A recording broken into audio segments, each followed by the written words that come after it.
हाय, मेरा नाम अविद बंसल है। मैं एक ऑथर, एक लाइफ कोच हूँ in the art of conscious living. मेरा ऑनलाइन प्लेटफॉर्म्स पे आने का सिर्फ एक मकसद है, to spread the right awareness about the phenomena of life, जिसे आज लोग मैनिफेस्टेशन कहते हैं। नेविल गॉडर्ड का ये छोटा सा lecture affirm the reality of your own greatness, जो 1951 में ब्रॉडकास्ट हुआ था, ये काफ़ी छोटा, काफ़ी पावरफुल लेक्चर की तरह था। सो नेविल गॉडर्ड ने ये लॉस एंजलिस कैलिफोर्निया के KECA रेडियो स्टेशन से प्रसारित किया था या ब्रॉडकास्ट किया था। नेविल ने इसे स्टूडियो में बैठकर सीधा माइक्रोफोन पर रिकॉर्ड किया था, जो पूरे शहरों के घरों के रेडियो में चला था। तो अब हम इस लेक्चर को स्टार्ट करते हैं। Affirm the reality of your own greatness. शब्द नेविल गॉडर्ड के और आवाज मेरी।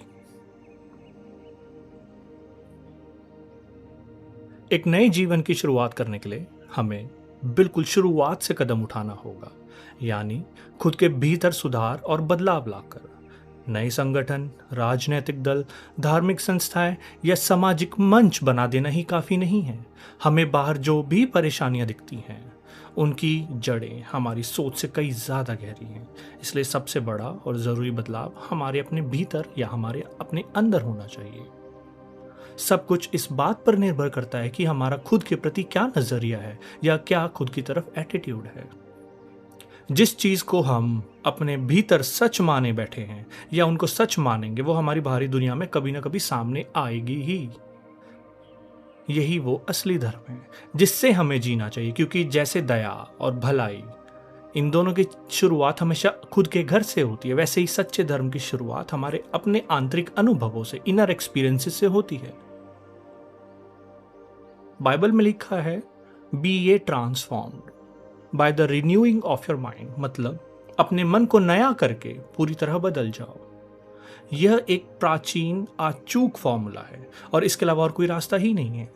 सब कुछ इंसान के अपने प्रति नजरिए पर टिका है, अपने प्रति एटीट्यूड की तरफ टिका है, जिसे कंसेप्ट ऑफ सेल्फ कहते हैं। जिसे वो अपने लिए सच स्वीकार नहीं कर सकता या नहीं करना चाहता, वो उसके जीवन में कभी प्रकट होगी ही नहीं। इंसान लगातार अपनी बाहरी दुनिया को देखता रहता है और पूछता है कि अब क्या किया जाए, आगे क्या होगा, जबकि उसे खुद से यह प्रश्न पूछना चाहिए कि मैं कौन हूं, मेरी खुद के बारे में क्या धारणा या क्या अजम्पशन है। अगर हम इस दुनिया को एक बेहतर और महान जगह बनाना चाहते हैं, तो हमें सबसे पहले अपने भीतर, अपने अंदर एक बेहतर और महान इंसान की सच को प्रचारित करना पड़ेगा या बनाना पड़ेगा। मेरे एक शिक्षण, जो मेरा ये शिक्षण है, इसका अंतिम उद्देश्य आपको इसी मंजिल तक का रास्ता दिखाना है। मैं आपको यह समझाने की कोशिश कर रहा हूं कि आपके अंदर के इंसान को खुद को कैसे बदलना होगा, उसके जीवन का नया आधार क्या होना चाहिए, ताकि वो आज के अपने सीमित स्तर को भूलकर उस ऊंचे स्तर को पा सके जिसकी वो तलाश कर रहा है। एक इंसान के लिए अपनी चेतना यानी कॉन्शियसनेस के अलावा कुछ भी देखना असंभव है, क्योंकि जिस चीज की हमें चेतना नहीं है, उसका हमारे लिए कोई अस्तित्व नहीं है, या जिस चीज के लिए हम कॉन्शियस नहीं है, वो हमारे प्रेजेंट रियलिटी में आएगी नहीं। हमारा जो आइडियल रूप है, जो आदर्श रूप है, हमेशा एक नया जन्म लेना चाहता है, लेकिन जब तक हम खुद उसे अपने अंदर की जगह नहीं देंगे, उस आइडियल को, हमारी ड्रीम को, तब तक उसका जन्म होना असंभव है। हम ही वो माध्यम है जिसके द्वारा बाहरी दुनिया की कठोर नियमों को बदला जा सकता है। हमारी चेतना यानी कॉन्शियसनेस का सबसे बड़ा उद्देश्य यही है।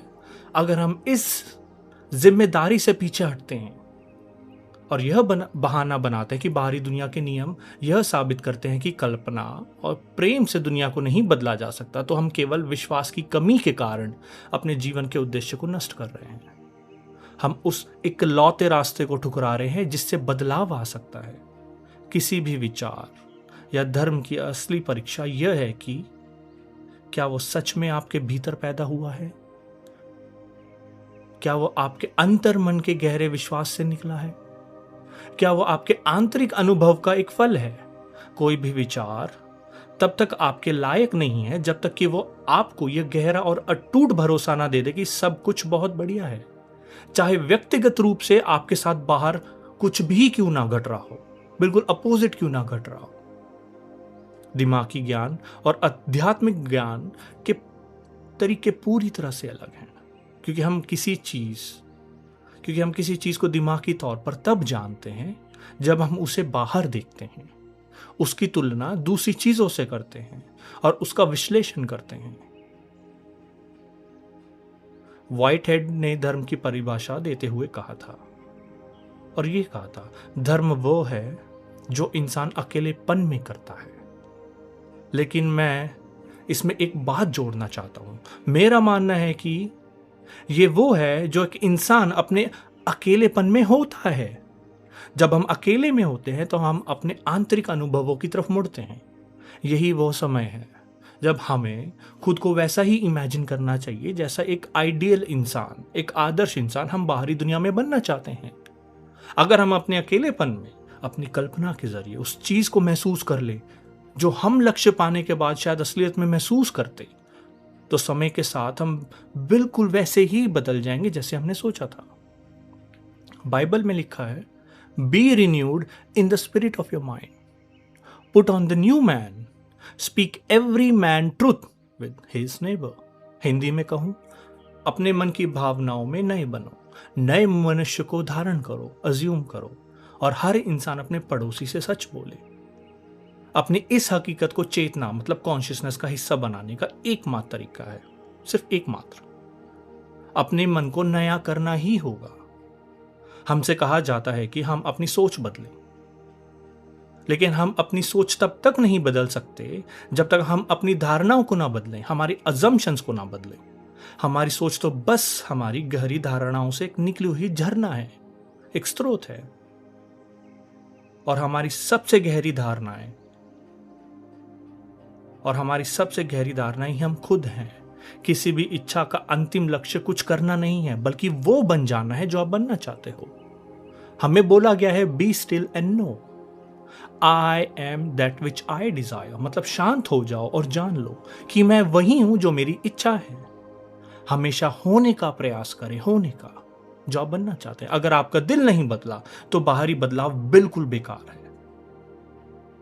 स्वर्ग में अपनी इच्छाओं को दबाकर नहीं, बल्कि अपने गुणों को बढ़ाकर प्रवेश किया जाता है। किसी पुराने विचार को जबरदस्ती नहीं भुलाया जाता, बल्कि उसकी जगह नए विचार लाने पड़ते हैं। पुराना विचार तब गायब हो जाता है जब एक बिल्कुल नया और एक आकर्षक विचार आपके पूरे ध्यान को घेर लेता है और भर देता है। सोचने और महसूस करने की जितनी भी आपकी पुरानी आदतें हैं, वो सूखी पत्तियों की तरह होती है।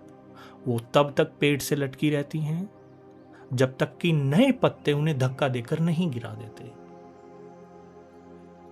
कुछ भी नया रचने का सीधा मतलब ये है कि अंदर से और ज्यादा ग्रहणशील होना। जो इंसान अपना जीवन बदलना चाहता है, उसके मन में भविष्य का सपना इसी वक्त एक वर्तमान हकीकत बनना चाहिए। बाहर दिखने वाला हर बड़ा चमत्कार पहले मन की गहराई की एकाग्रता या फोकस से होकर गुजरता है। फोकस से एकाग्रता, जब वो एकाग्रता हमें हमारे सबसे ऊंचे आदर्शों से भर जाती है, जब हमारा अटेंशन हमारे हाईएस्ट आइडियल से भर जाता है जो हम बनना चाहते हैं, जब हम खुद वो आदर्श बन जाते हैं, तब हम उसे अपनी बाहरी दुनिया में प्रकट होते हुए देखते हैं, मैनिफेस्ट होते हुए देखते हैं, और हमें समझ आता है कि वर्तमान समय पीछे नहीं छूट रहा, बल्कि आगे भविष्य की ओर बढ़ रहा है। मूल रूप से इसी तरह हम अपना भविष्य बदलते हैं। किसी ऐसी जगह के अभी प्रेजेंट मोमेंट को हमारे लिए कोई मतलब नहीं है जहां हम मौजूद ही नहीं है। हम अभी को तभी पहचानते हैं जब वह इस वक्त यही होता है। Present moment is the only moment. इसलिए जब हम खुद को अपनी मनचाही स्थिति में यहां और अभी महसूस करते हैं, तो हम वास्तव में अपना भविष्य बदल चुके होते हैं। भविष्य बदलने के इसी तरीके को मैं अगले रविवार सुबह फॉक्स विलशेयर थिएटर में डॉक्टर बेल्स के कार्यक्रम में 10:30 बजे विस्तार से समझाऊंगा।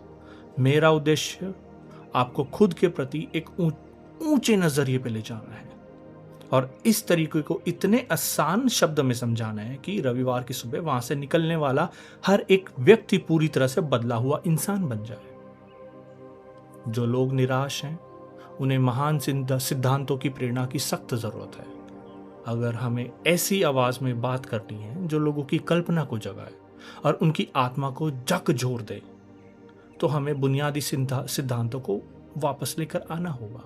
मैं फिर दोहराता हूं, जीवन जीने का एक नया तरीका बनाने के लिए हमें बिल्कुल शुरुआत से यानी खुद के सुधार से शुरुआत करनी होगी। इंसान का सबसे बड़ा भ्रम उसका यह विश्वास है कि वह खुद से कुछ कर सकता है। इंसान का सबसे बड़ा भ्रम यह है कि वो खुद से कुछ कर सकता है। हर कोई सोचता रहता है 24 घंटे कि वो क्या कर सकता है ऐसा। हर कोई कुछ ना कुछ करना चाहता है और सब पूछते हैं कि मैं क्या करूं या क्या करें ऐसा। सच तो ये है कि खुद से कुछ भी करना संभव है। तुम कर ही नहीं सकते खुद से कुछ भी। इंसान को सबसे पहले वह बनना पड़ता है, वो चीज होनी पड़ती है। हमारे लिए इस सच को स्वीकार करना बहुत ही मुश्किल है कि हम अपने आप से कुछ नहीं कर सकते। यह स्वीकार करना इसलिए और भी कठिन हो जाता है क्योंकि ये एकमात्र परम सत्य है और सत्य को स्वीकार करना इंसान के लिए हमेशा से मुश्किल रहा है। परंतु असल में कोई भी इंसान कुछ नहीं कर सकता। सब कुछ अपने आप घटित होता है। इंसान पर जो कुछ भी बीतता है, वो जो कुछ भी करता है या जो कुछ भी उससे होकर निकलता है, वो सब बस घटित होता रहता है, अपने आप चलता रहता है। और यह बिल्कुल उसी तरह घटित होता है जैसे वायुमंडल में, एनवायरनमेंट के ऊपरी क्षेत्रों में तापमान बदलने के कारण नीचे बारिश हो जाती है अपने आप। यह हम सभी के लिए एक चुनौती है। हम अपनी आत्मा के सबसे ऊपरी क्षेत्रों में खुद के बारे में क्या कंसेप्ट बनाए हुए हैं, क्या धारणा बनाए हुए हैं अपने बारे में, द कंसेप्ट ऑफ सेल्फ। सब कुछ इंसान के अपने प्रति नजरिए पे निर्भर करता है। जिस चीज को वो अपने भीतर सच के रूप में स्वीकार नहीं करेगा, वो चीज उसके बाहरी दुनिया में कभी प्रकट होगी ही नहीं, कभी मैनिफेस्ट नहीं होगी। अपनी धारणा को बदल लेना ही बिल्कुल सही तालमेल है जो इंसान की बाहरी सतह और उसके आंतरिक गहराई के बीच में एक नया रिश्ता बनाती है। अंदर की गहराई में उतरना सैद्धांतिक रूप से हमेशा मुमकिन है क्योंकि वह परम गहराई एक इंसान के अंदर जीती है और यह केवल उसके प्रति जागरूक होने का एक सवाल है, उसके प्रति कॉन्शियस होने का सवाल है। जीवन हमसे मरने और दोबारा जन्म लेने की इच्छा मांग करता रहता है हमेशा। इसका मतलब ये नहीं कि हम शारीरिक रूप से मर जाएं, हम पुराने इंसान की मानसिक भावना में मरते हैं। We die as old man, ताकि एक नया इंसान बन सके और फिर हम उस नए इंसान को शरीर के रूप में बाहर प्रकट होता देखते हैं। बाइबल में कहा है subjection to the will of God, मतलब ईश्वर की इच्छा के प्रति समर्पण। यह इसके लिए एक पुरानी कहावत है और मेरा मानना है कि इससे बेहतर कोई नया शब्द है ही नहीं। जिस आदर्श को हम प्रकट करना चाहते हैं, जिस आइडियल, जिस ड्रीम को हम प्रकट या मैनिफेस्ट करना चाहते हैं, जब हम खुद को पूरी तरह उसके प्रति समर्पित कर देते हैं तो सारे आंतरिक संघर्ष दूर हो जाते हैं और हम उसी आदर्श के रूप में बदल जाते हैं जिसमें हम विश्राम करते हैं और वो चीज मैनिफेस्ट होती है। हमें बताया गया है कि बिना शादी के लिबास, मतलब विदाउट वेडिंग गारमेंट, बिना शादी के लिबास वाला इंसान चालाकी से दिखावा करके किंगडम तक पहुंच जाता है, एक साम्राज्य तक पहुंच जाता है। वो आंतरिक रूप से उस पर विश्वास नहीं करता जिसका वो बाहरी रूप से अभ्यास करता है। वो बाहर से तो अच्छा, दयालु, परोपकारी दिखाई देता है, वह सही शब्दों का इस्तेमाल करता है, लेकिन भीतर से वह किसी चीज पर भरोसा नहीं करता, किसी भी चीज पर। जब वो अपने से कहीं ज्यादा जागरूक लोगों के तेज प्रकाश के सामने आता है तो वो धोखा नहीं दे पाता। शादी के लिबास का अर्थ है एक होने की इच्छा, एक यूनियन, एक होने की इच्छा, एक होने की।